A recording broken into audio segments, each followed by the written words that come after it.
Awesome. Well, welcome everyone to 1 Million Cups Fairfax edition. Today is July 16th. We are very, very pleased that everyone could join us here today.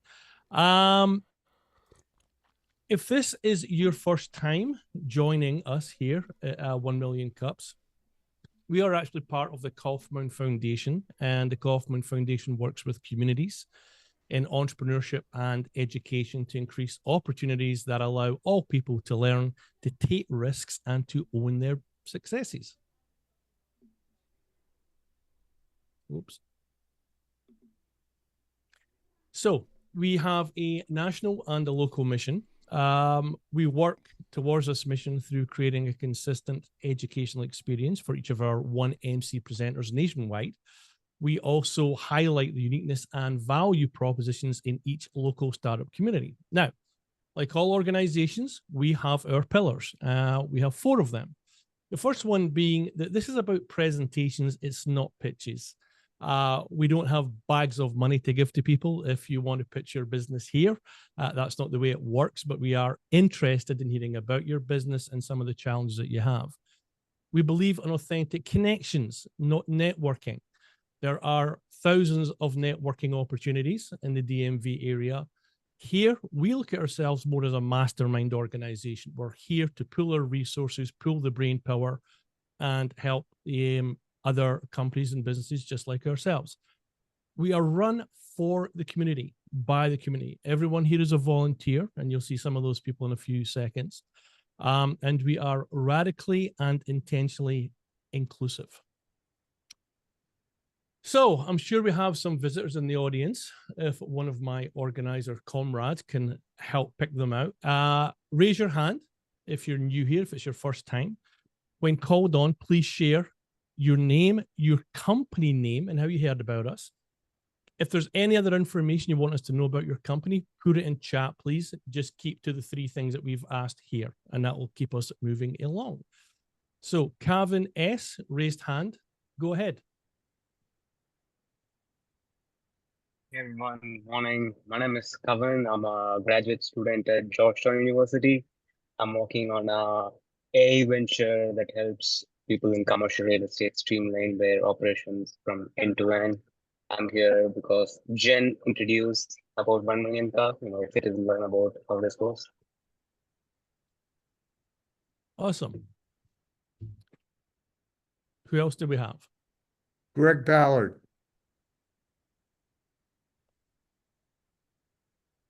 Yes. Good morning, everybody. Greg Ballard here. I'm based down in the Occoquan area. I've been working at a consulting firm. I recognize John and a couple other names in the room. I have recently taken on a project called Kingdom Factor, and we are organizing Christian business leaders into small peer advisory groups. And so I've had a lot of involvement with the Manassas 1 Million Cups. I wanted to come and hang out with you guys this morning. Anyone else? I think Michelle is new. Michelle Joseph. Oh, well, hello. Well, I came last week, so I'm not the first timer, but welcome. Hello, everyone. Welcome. Is that it? Anyone else? If not, if there's anyone new that joins, we'll get to it at the end. No worries. So here we are, the QR code, right? Every week we do the QR code. If you'd like to scan it, this is just a way for you to check in, and it lets everyone in our regional office, I guess, know how we're doing in terms of attendance, etc. Don't worry if you can't get to it right now. It will show its face again later on in the presentation. But if you can, go ahead, scan it, get yourself registered, and we can keep those numbers going up. So as I said earlier, this is for the community, but it's run by the community, and everyone here is a volunteer. This is the band of merry organizers that work together each week to pull this together. It is a fair amount of work, but everyone here plays their part at some level. And I've been around for a couple of years, 1 Million Cups, and I think John and Jen mean significantly longer. So yeah, and if you're interested in becoming an organizer, we'll talk about that later on. Okay, so like all of these types of things, we do have a couple of sponsors. One is the George Mason Enterprise Center in Fairfax, and I'm going to ask Ms. Jen Dalton to say a few words about them, and then we'll move on to Amy Hughes at 48 Blocks. Jen. Thank you, James. Mason Enterprise Center in Fairfax, is right off of 66 and 123. It is an incubator for businesses. You do not have to be an alum of George Mason to be there. It's open to all businesses, especially businesses who are looking to grow and scale. They have 18 dedicated mentors on staff that are a benefit if you are a member there. You can be a virtual member or you can be a on the ground in the office member, have access to conference rooms, training rooms. And for those of you who are new to 1 Million Cups, we actually meet at their training room facility the first Wednesday of every month. So that's a hybrid meeting. You can still join us virtually. But Mason Enterprise Center Fairfax has been a fantastic partner. You can reach out to Eddie Hill. I also put the website in chat too. Thank you, Jane. Every month we have a coffee sponsor for 1 Million Cups. And this month it is 48 Blocks Fine Candy, Marshmallows and More. It's Amy Hughes. Is Amy here? I didn't see her name pick up. Okay, no worries. But she is our coffee sponsor for the month. If you are part of this organization and you come regularly, you like to be a coffee sponsor, let us know. Always happy to bring you along. So real quick about how the meetings work. In a second, we're going to have our guest presenter for this week come along. We are all going to listen intently to what Art says. Trust me, you're going to have to listen. Right. At the end, there will be a Q&A session. We'll ask everyone to keep themselves on mute during the session unless they are actually physically asking a question. We're going to keep those questions concise and tight, and we're going to ask Art to make sure his responses are also concise. That is so we can just keep moving along and make sure we get through all the questions in the session. Really simple. You're all adults. We all know what to do. It's all good. So I am delighted to present our presenter for this week, Mr. Art Conroy of SDG AI Corporation. Art is going to talk about what he's doing in the world of AI. And unless you've been hiding under a rock, you know that AI is exploding faster than anyone could have imagined. And so Art is going to talk a little bit about what he's doing in his business, the app that he's actually working on or has produced. Art, I will say that as we go through this, as you're presenting, if you just say next slide, perfect. I will just bump through to the next slide for you, right? And we'll just keep it moving that way if that works for you. Excellent. Okay. I will mute myself so I don't interfere with anything. And Art, on you go. Great, thanks. And I appreciate the time and the invitation. So let's get started. And at any time, feel free to interrupt me, but I'll move through these pretty quickly. The challenge question, what are the ways to introduce an AI-driven expert advisory platform to small businesses, is really the challenge I've got in front of me. Next slide. But given that question, I came back to George Mason as a self-registered postdoc. For those of you that want to go back to the university after you've gotten a PhD, they will ask you for your high school diploma and your bachelor's degree and treat you as if they've never seen the light of day. But I work out of the computational social science department there. So the value of that, it gives me access to tremendous research and among other things, physical books, because there were a lot of physical books that the large language model companies never ever got to scrape. And that's where most of human intelligence lives these days, is in physical books. As part of that, last year we entered a pitch competition, won second prize with a startup called Plug-in Genius, which is kind of what this product is we're going to talk about today. And that was a lot of fun. And they gave us, I think it was a $6,000 grant, and I donated that back to the students who took it out and had a marvelous time. Next slide. So this particular company was founded in 2024, the Delaware Corp. My guess is the app itself will probably find its way into the market by August. There was sort of a launch validation for the concept last year in the 2024 spring pitch competition at Mason. We were called Plug-in Genius in. And I live and work out of Ashburn, but spend most of my time at either the lab at Tyson's or Refraction just down the street. So that's kind of the virtual run through. Let's go to the next slide. So small business owners need an AI assistant on call anytime, day or night. That was what intrigued me, is how you could pull an AI app into your daily life as a small business owner. So having been a developer and an AI guy for 30 years now, I got my first AI degree at USC back in the 80s. I've kind of been following the study of expert systems ever since then. Next slide. So this is what we, well, let me do it this way. What you're seeing here are 4 blocks. And being a cognitive scientist, I study how experts solve problems. And so this is actually a visualization of how your unconscious brain works when you're an expert. You go through a series of what's called scaffolded cognition. But in the real world, what it really means is the app, when you log into it, you're a small business and you pick one of these blocks. That's a challenge. And once you pick that block, it sends you to the next page, which is the second one. And that's where you give us the constraints and the resources. And there's 3 of those there. And then you go to the next block. And the third block is what is coming back from a large language model. So essentially what I had to do was develop the equivalent of a query language. If any of you are database people, we have something called SQL.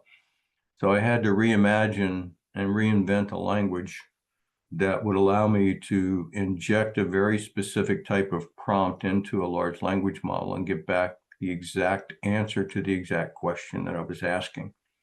So that's what the small business owner gets back, is this type of presentation. And it's actually a scrollable panel. So panels 3 and 4 here are the equivalent of what comes back as different options. I didn't put it here, but you click on any of those blocks and it generates a 2-page PDF that says specifically these are the tasks that you have to execute next. Next slide. So well, I was intrigued with the fact that large language models, if you know how to, for lack of a better term, jailbreak them or hack their neural network, allow you to pull out very specific information at a fraction of the cost of what normally would cost you $20 a month if you were going to be a ChatGPT or a Claude AI or a Perplexity customer. So the revenue model behind this is basically it's free to small businesses. If they want to step up to the unlimited challenges solution history, then it's $29 a month. And for teams, multiple users doing crowdsourced mental model sharing in a small business, and then it's $100 a month. So basically you're getting the equivalent of a McKinsey advisor for a fraction of the cost. Next slide. So yes, we always have to ask, wait a minute, what the heck is this guy talking about and how is this different? In essence, it's a handheld, run it on your phone, small business AI Copilot. It's specifically designed for small businesses who have a very unique set of problems compared to large businesses. What's unique is that it takes all of about 30 seconds to go through the buttons, and all of a sudden you've got a list of very intriguing options for solving that specific problem that very day at that very moment. And the reason we're different is the work I did at George Mason allowed me to develop this new kind of query language that goes into a large language model.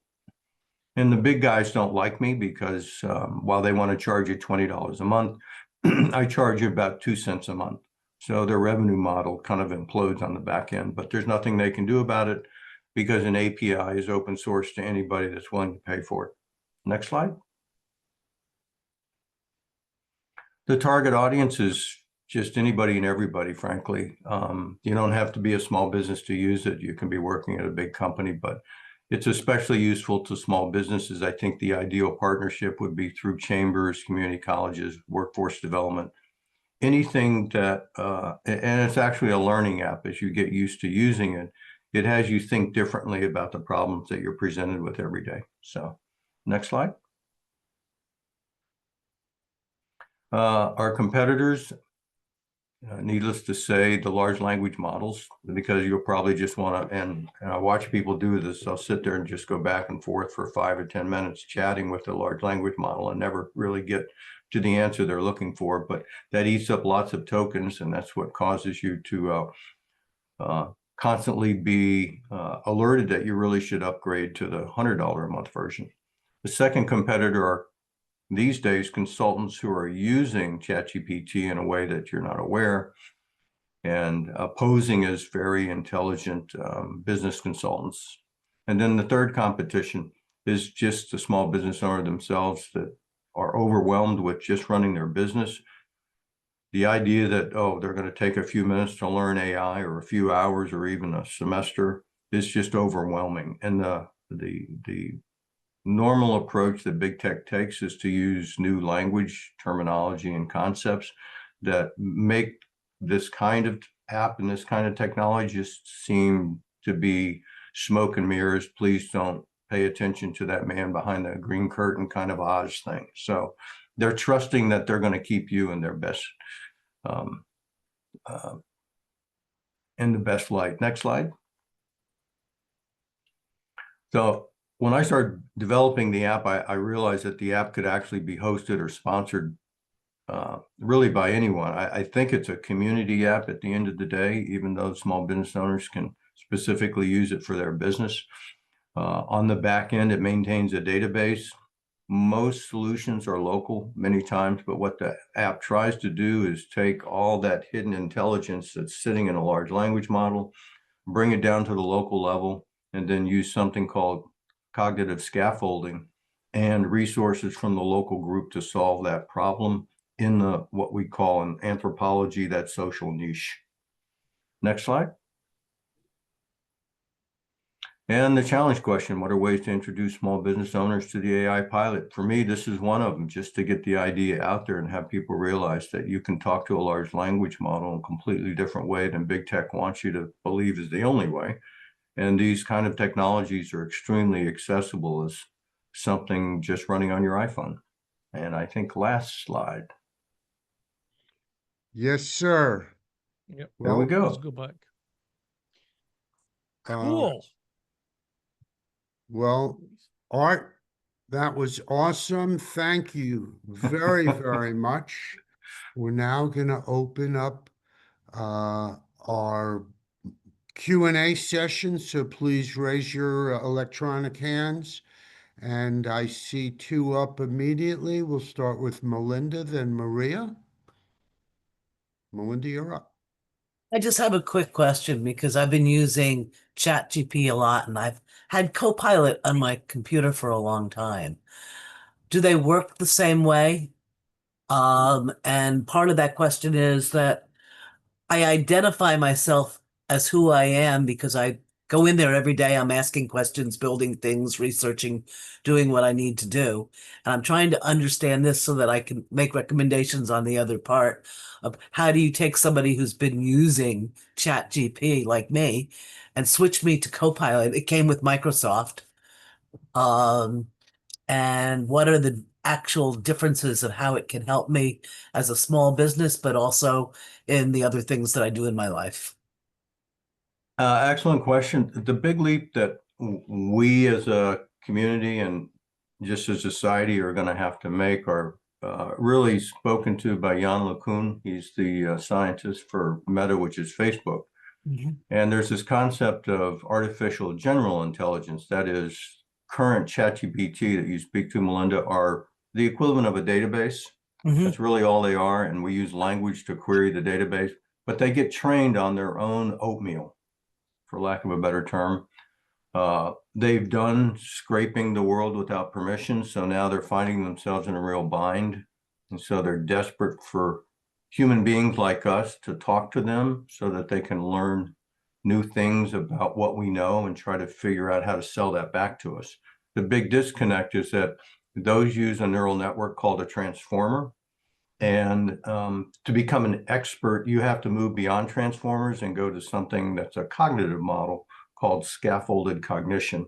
And that's what experts do. So over a period of years, experts build these very dense three-dimensional models where they factor experience through a series of layers, and you won't get that through LLMs. And they're fighting that battle right now as we speak. They're just telling everybody, oh, the solution is we need more data and more compute. We need more data centers in Ashburn. But if that were the case, then most of us would be walking around with heads the size of a very large snowball that would look like that's not what we do. We're incredibly very good pattern matching machines, and large language model, big tech has not figured out how to do that. So they've left it to us in the cognitive science community to solve that problem. Great. So Maria, then Prabmeet.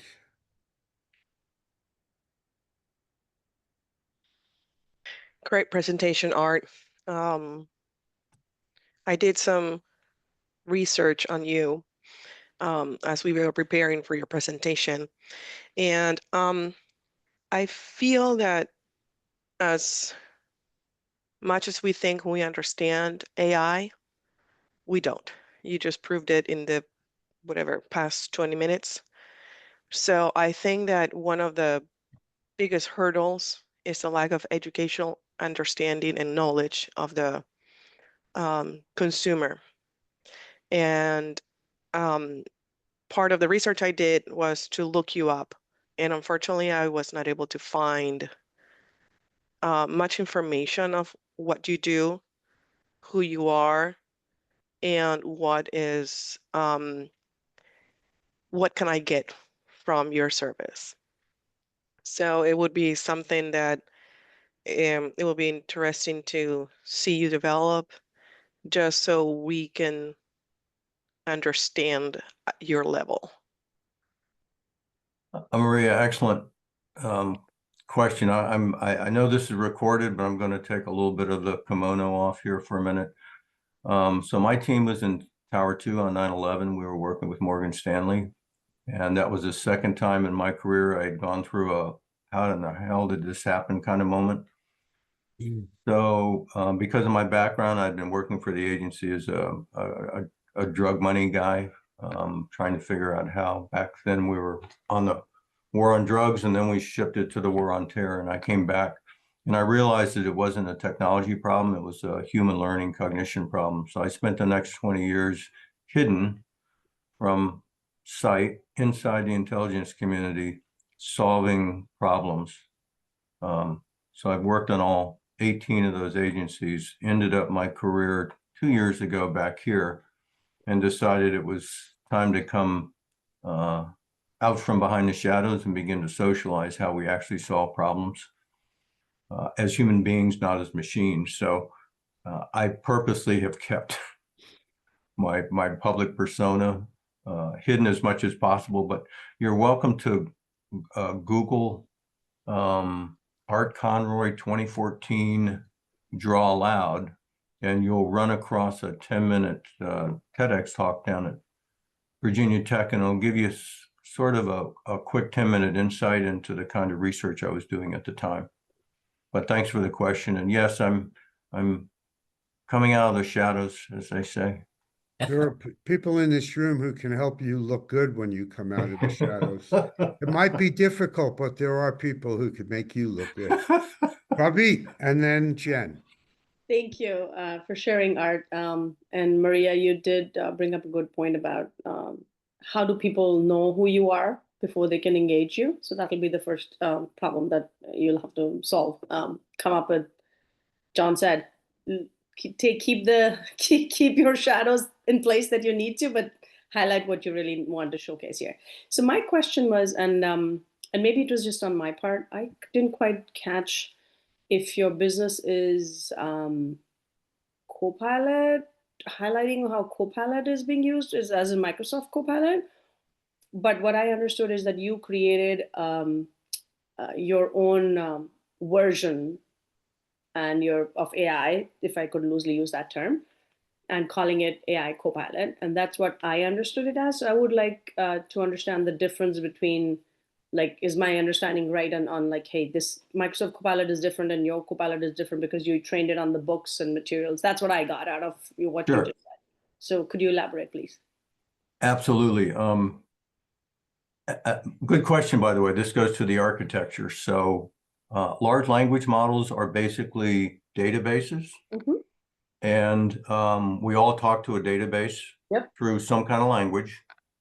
So we can leave large language models alone and put them over here. What we don't have is a specialized query language to talk to a large language model. So that's what I had to develop. So I borrowed Copilot because it's kind of, having been a former military pilot, you always fly with a Copilot and vice versa. So I was like, well, if I were a small business person, I would want a Copilot. Mm-hmm. And I think that's where Microsoft co-opted that label. Their job as Microsoft is to kind of borrow your mental model and make you feel comfortable with that. But the reality is, the name that we chose at George Mason last year was Plug-in Genius, which I really love, because it's like this, oh, I got to plug into Genius real quick and get an answer back. So it is, I don't use anything from an LLM other than the API. So if you think of an LLM, it's a foundation model, it's static, it stays there, but there's an enormous amount of specific information that's hidden in those models that once you have the right language, you can pull it out extremely fast. What early on became known as prompt engineering, but now we've moved past prompt engineering through vibe programming. And now we're into this very structured Wild Wild West where everybody's competing to figure out how to extract information at the lowest cost. Agreed. Thank you. That's very helpful because that I think you need to little bit, and I know Jen can really help you with that branding part of. You need to say Plug-in Genius. Forget about Copilot. Just don't talk about it, because I mean I am in the data and privacy world, so I completely understand using AI to solve problems. So I appreciate you. Thank you. No, thanks for the advice. Jen and then James. Thank you for having me. I definitely agree with everything you just said. Art, is it safe to say the screenshots you showed earlier really is the small business target? So they can have, let's say, Plug-in Genius as a tool, and they can run through these scenarios. But it seems like the biggest differentiator is that you help small business owners have questions that are already plug and play, and they can run through whether it's workforce hiring decisions, customer issues, supply chain, all of the things you listed in the tool. That sounds like that's the big differentiator, is that this is uniquely for small businesses to do that. And I have a follow-up question or suggestion. You mentioned earlier before we started the meeting that you're speaking and do classes at Refraction. I'd love to amplify the events you're providing and even do virtual events and webinars so small businesses can see demos. And you also, I think, have a demo option on your website. And so the reason I'm asking these things and saying it this way or asking this way is because your challenge question is, how do you increase awareness to small business owners? I think events are great. I think doing events with chambers, which we have many in Northern Virginia, are great. So happy to talk offline, but I would amplify that much more and really push those out on LinkedIn, potentially through LinkedIn ads, and creating a unique company page that is branded Plug-in Genius or whatever the brand is that you choose to move forward with. That's great. I'm going to try to, Jen, help me out and make sure so yes, this particular implementation in the world of cognitive science, we talk about domain general frameworks, which is how humans solve problems. And then as you get into a niche and you grow up within that niche, you live in a world of very domain specific issues. So the challenge is to try to understand in human cognition how humans are able to do what's called far transfer. Oh, I solved a problem over here, but in a completely different context, I used some hidden cognitive techniques to solve this problem here. Far transfer has always been the holy grail of cognitive science. So in this particular example, I looked at small business and I said, okay, given the general framework, their specific problem is, and then built the app around that. To give you an idea, yesterday I was just on a call for an hour with Booz Allen. Their problem is much more narrow, but they've got many more people trying to solve it, which is cybersecurity. They're like, all right, we just want an app where our analysts can type in, click some buttons, and get 10 different ways to solve this problem. So at the end of the day, we as human beings are permutation engines. We are a three-dimensional embodied biological social solving problem machine. And the better we can generate permutations, aka think out of the box, the faster you learn and the quicker you progress. And the earlier you do this in life, the longer you can stay cognitively active and to older age. And I'm 69, so, unfortunately my dad lived until 92, so I've got a bit of a runway left, so I can't stop now. No doubt. James, then I saw Greg Ballard, your hand went down. You're next, so if you still want to be there. But yep. And then Melinda and Maria. James. Thanks, John. So a couple of things are I'm going to just I'm looking at your challenge question right now. Ways to introduce small businesses owners to this AI co-pilot or whatever it is you're going to brand and call it.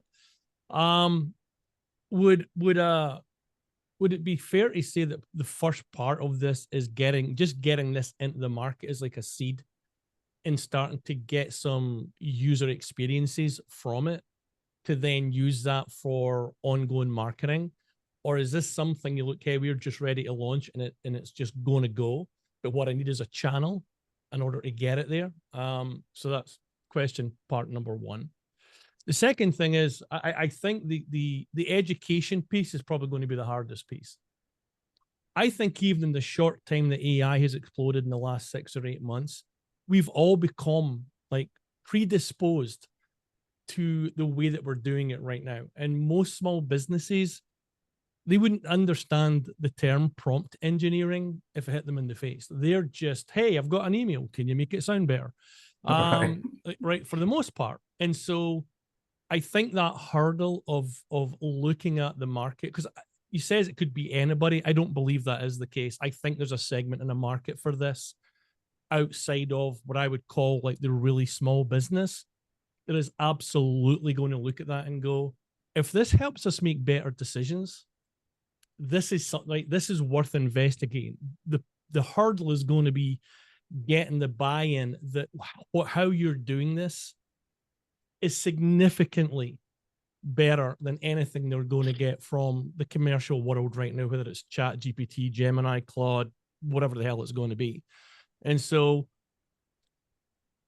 for me, the more that you can get yourself out there, whether it's through webinars or doing trainings or doing even if it's like 3-minute quick talks, just giving people the nuts and bolts of these differences, I think that's going to help get people to understand that there is a major difference in these two camps. Because we're already bought into how we're doing it already. You're trying to make a major mind shift, right? About the value of the information we're actually getting. Does that kind of make sense? Absolutely, and I agree. It's a mental model shift. And again, that's what I hate about big tech is they want to drive you down a channel and make you believe that the whole world is just something that you can only know about through a search engine. That was Google's model for years. Zuckerberg came along and said, oh no, there's another way to sell ads. We're going to go ahead and group you into these little social networks. And then while you're trying to collaborate with your friends, we're going to keep interrupting you with clickable ads and this, that, and the other. So there's literally and my PhD is in adult learning. So I look at learning across the lifespan from 0 to 100. And what I've noticed is that there is a transition where eventually if someone decides to just settle into their niche, their ability to think outside the box literally just evaporates.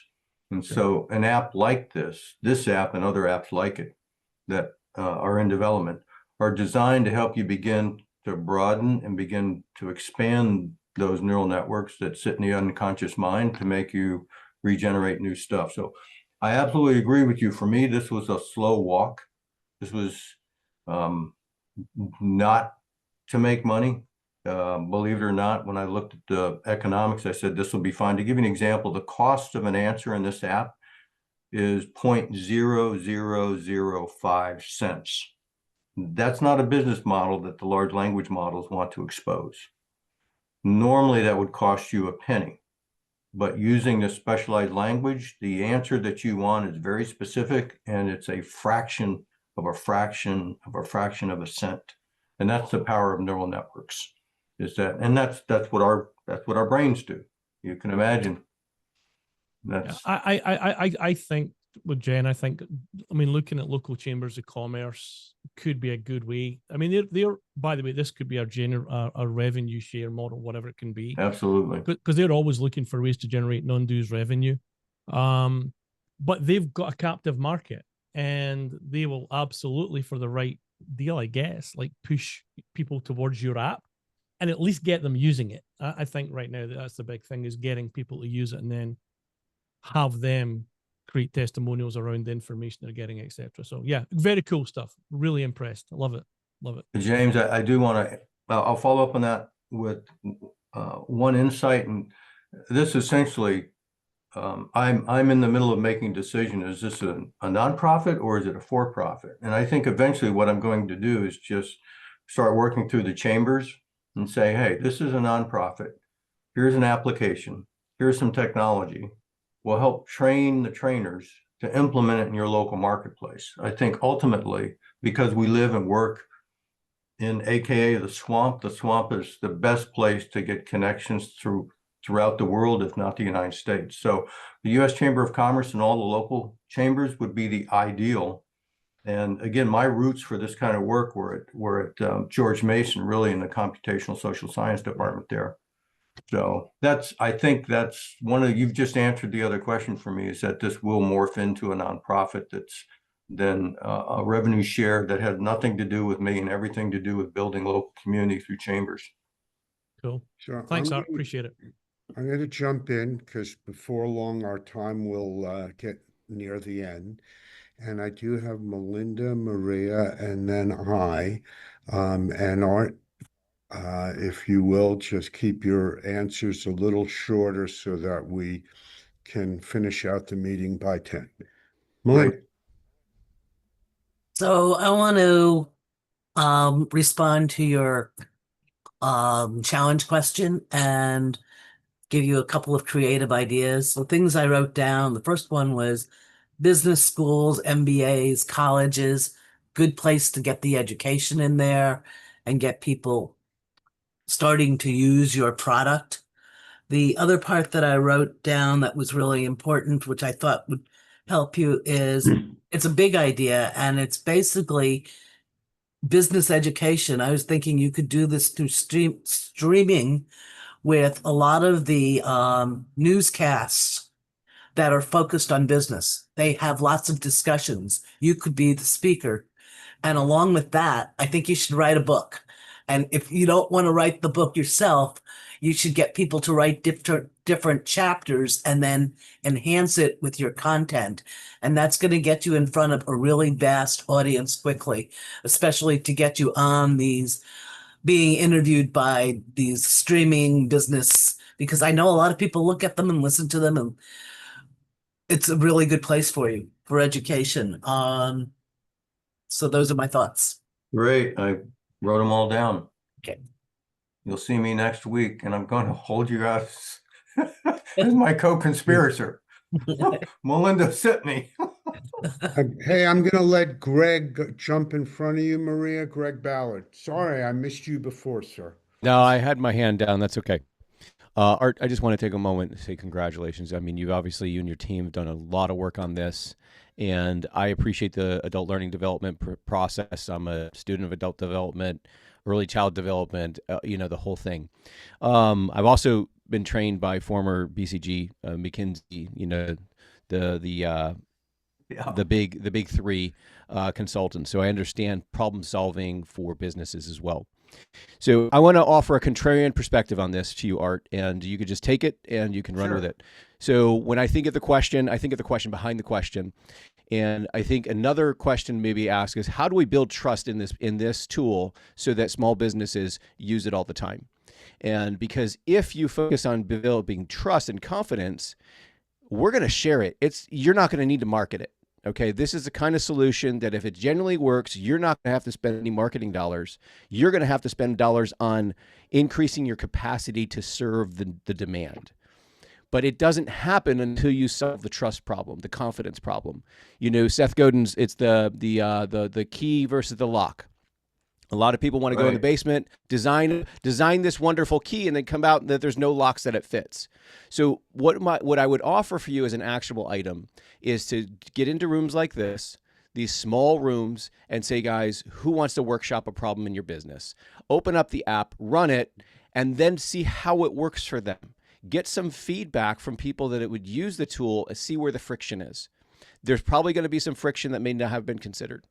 And so my first one is, I'm curious, Art, have you asked your tool this question about how you can promote your business? I'm curious what your tool would respond to your own problem. So it said, do this. It literally took me through this series, and it said, okay, you need to tell people this exists. And of course, as academic and researchers, you normally don't do that, right? You're like, no, I got my paper published. I don't ever want to read it. I'm going to go do something else. I got to teach class tonight. So it's literally a shift. The other part of that, though, is making sure that, to your point, Greg, that you can scale and that the scale process is automated. So I almost have this vision that, being a developer, that a person would come into the app first and tell the app about who they are, so that then the app would be configured almost local, right down to their zip code. Oh, and here's the other thing. Because if you're living in LA versus living in upstate New York versus living in Miami, as a small business, the economics are completely different. I think we'd all agree. So there will be future versions, but absolutely. So the question that I have, right, and I want to be honest with you here, I work in this space, right, and in most of the time when I'm helping a small business or a medium-sized business or whatever, getting the solution is not hard. I could scratch it out on a white sheet of paper or on a whiteboard in 20, 30 minutes. I can get to what a concept of a solution is. Most of the challenge is the implementation and navigating the human dynamics of change and resistance. That is what gets in the way. And so I think targeting small businesses really clears a lot of that out of the field for you, because you're dealing with less people, but you're still potentially going to hit these growth capacities that individuals have, whether it be fear or lack of capability, lack of skill, whatever those are. And I don't know how your approach will handle that. At the very least, they get the answer. Here's what you need to do. And then if they need help figuring out how to do it, there's another thing. But I'm really excited about what you're doing. I'd love to learn more about it. But these are a couple thoughts I wanted to share with you this morning. No, great. Thank Greg you. and Art, the beauty of 1 Million Cups, Fairfax, the best community in the country, is we meet every Wednesday, and you guys can meet here and meet any other day of the week. I'm going to first let Mr. Norris go. Maria, do you still have a question? And I have Jen. So John, then we'll circle back. Hey, Art, my only question is, I feel like, why think small when you can think big? I mean, I understand you're thinking about nonprofit and helping small businesses. I'm not against it. I'm a small business.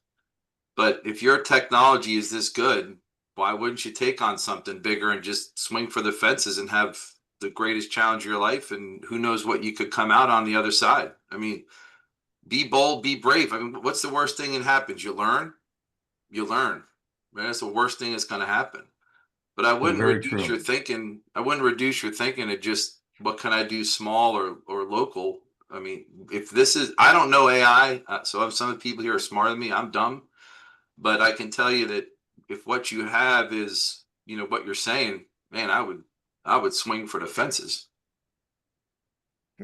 Well, I want to walk first and then trot. Maria. Maria, yep. Yes. So I have a few notes, but listening to you, it reminds me of that time that I spent about an hour and a half asking my brother questions about what an API was.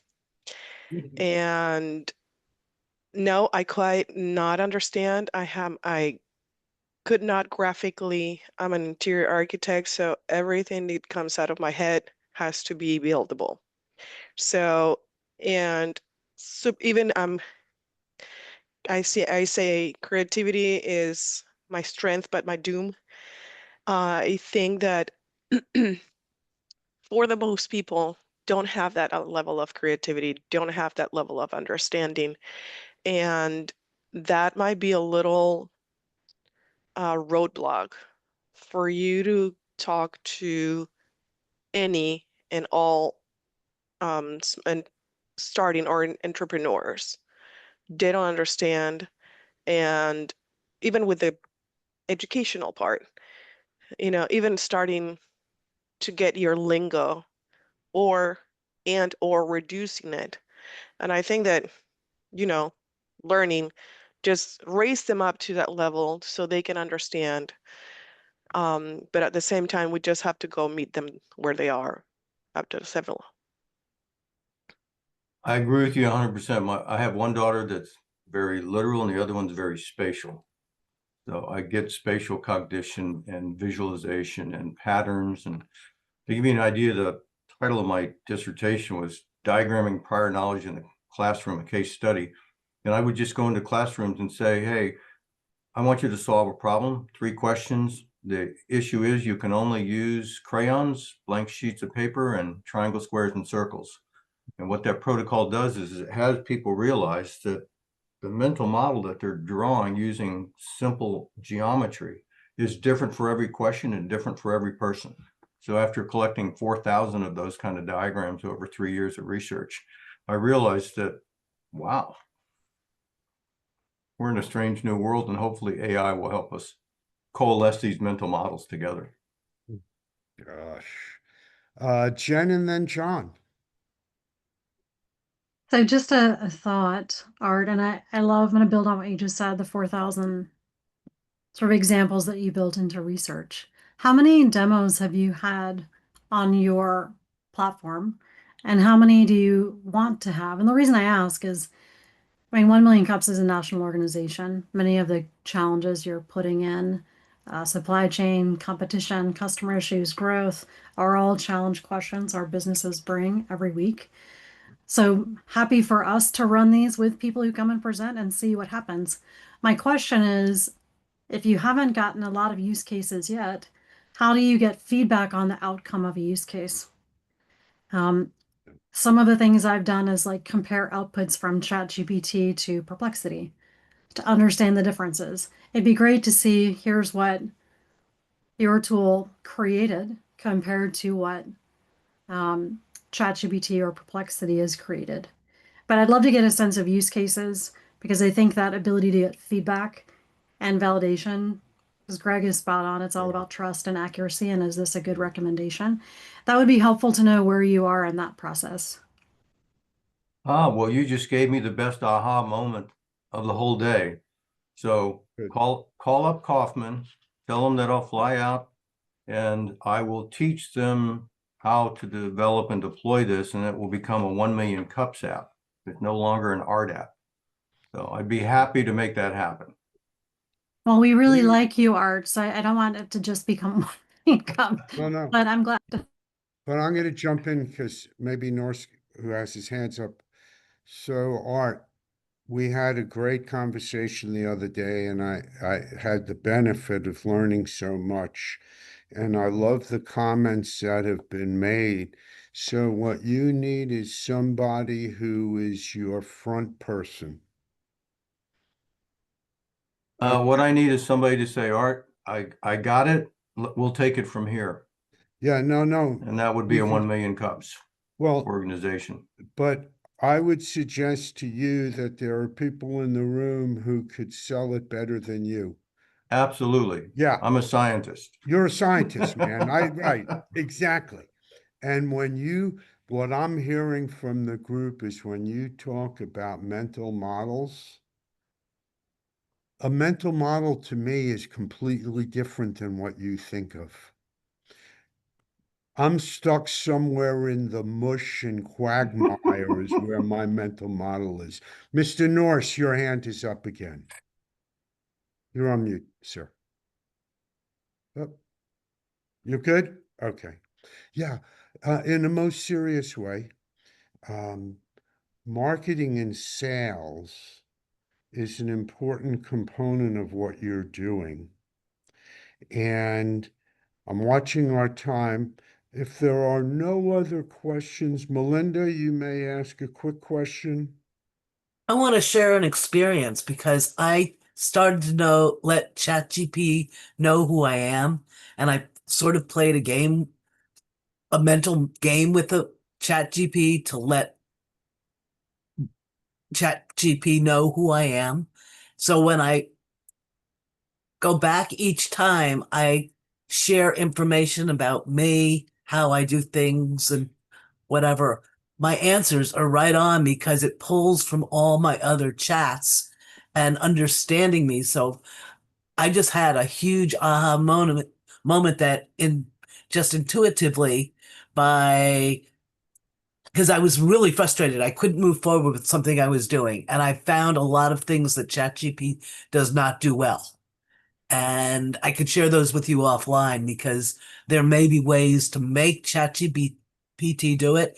But I also explain processes and how things work to ChatGPT so that ChatGPT would understand what I was basing my questions or experience on to get me to that next level. So love your presentation. Thank you. Like to, Thank you. yeah. I'm going to move us forward, and Mr. Lawson, if I may, go to the very next slide. So, Art, I want to thank you again for your great presentation. One of the core values is in 1 million cups is that we ask this question in addition to the great ideas, and we've recorded everything, and you're going to get a link to the recording so you can sit back and truly listen. But what else can our 1 million cups community help you with today? Believe it or not, I had a question and I didn't know I had, which was, a classic Johari window. I don't know what I don't know. And you answered it in the process, but I'll rephrase the question and then I'll answer it. And that was, Art, should this be a for-profit or nonprofit? Being an educator, I think it should be a nonprofit.